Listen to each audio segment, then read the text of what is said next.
The ladies ripped off 7 wins in a row, but then hit a rough patch last week, losing 2 games. We're here now with the head coach of ladies soccer, Kelly Bryan. And Coach, thank you for joining us. And you haven't been here in a few weeks, so we're going to take you back a little bit. 7-game win streak. What did you like about how your girls are playing there? Well, we were obviously finding a rhythm, and our young players were getting the hang of what was going on. And you know, the interesting thing about it is that I really wasn't aware that we had won that many games in a row until other people started bringing it to my attention. But I think that's just one of the strengths of our team, is that we really just try to focus on one at a time. And so it was just nice building on the confidence and playing. Obviously, we were scoring some goals and they had a few shutouts in that streak, which is always really helpful. So, I mean, it was exciting. You start building on that. Everybody kind of feels like, oh, it's my turn. You know, I can contribute. So we just want to get back to that feeling, and we know we're capable of it. Last week, 2 losses and 2 really close matches. It has to be said that it could have gone either way. You know, it was mostly those little small things. In your eyes, what put you guys on the losing side of those matches, and how do you kind of bounce back from that? Well, we need those kinds of games. You know, Case is always really, really competitive. The UAA that they compete in, I mean, you know, they have no easy games, and we know the feeling. So, you know, that game we just didn't put 2 halves together, unfortunately. The first half was pretty good, couldn't put one away. And the second half, we just really weren't clicking. And it happens. You know, I'm glad that it happened in a non-conference game. In Saturday's game against DePaul, it was an incredible game. It was a lot of fun to be a part of, you know, even as a coach, to just watch our girls perform and play at a high level.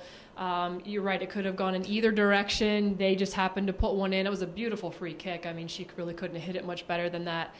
We hit the post. You know, we were right there the whole time, and we just know every game is going to be like that in this conference. There's so many teams doing well in the region and nationally right now, so we just have to figure out how to get on the other side of that one goal, and we will.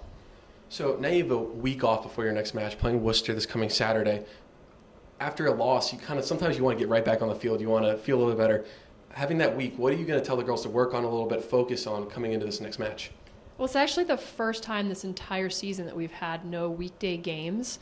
So it's actually a really welcome break to just let our bodies heal a little bit and really just get past the last couple of games and focus completely on one game this week, which is great. And it's going to allow us to get some fitness in, which is always exciting, to really just figure out what Worcester wants to do and what we want to do to counteract that.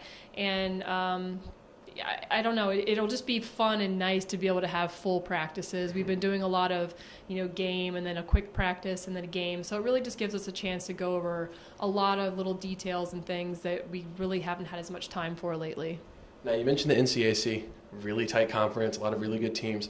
When it comes down to those close games, it's those small little details that can make the difference. For your team, what do you think are those 2 or 3 details that you need to see them focus on the most to find that one goal and get on the other side of it? Staying connected as a team.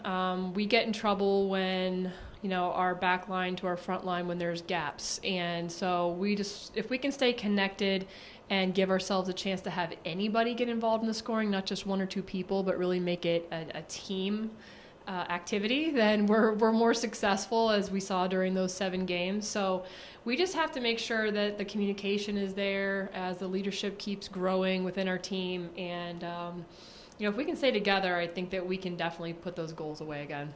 And, you know, some of that connectiveness, very young team you've got out there, a lot of inexperienced players eating up a lot of minutes and performing very well, but obviously giving them a lot of feedback, trying to get them to that next level. What are you telling them, and how are you monitoring that information you're giving them, trying to help them progress? Well, our seniors and our juniors, you know, they've become very close because they are smaller classes compared to the freshmen and sophomores, and they're doing a really good job of setting great examples of how to play, what to expect, letting them know, you know, how competitive it's going to be. And then our younger players, they've figured it out. You know, they understand now that every game is going to be a battle, and they're still playing with some of the excitement of not knowing who they're playing, which can be good sometimes, but just knowing that the teams are going to come and bring their best. You know, we're still the defending champions, and so you know, that's not determining who we are, but we know we're capable of doing great things. And so it really, at this point, we've really almost stopped looking at it as freshmen, sophomores, juniors and seniors, and really come together well as a team. And it's just figuring out who can step up at the right time, but it's going to happen. Well, ladies and gentlemen, the ladies take on the College of Worcester this coming Saturday. If you can't go to the game, check out on athletics.kenyon.edu. The live stream and live stats will be there. For the head coach, I'm Matthew Ruskin. Thank you for joining us.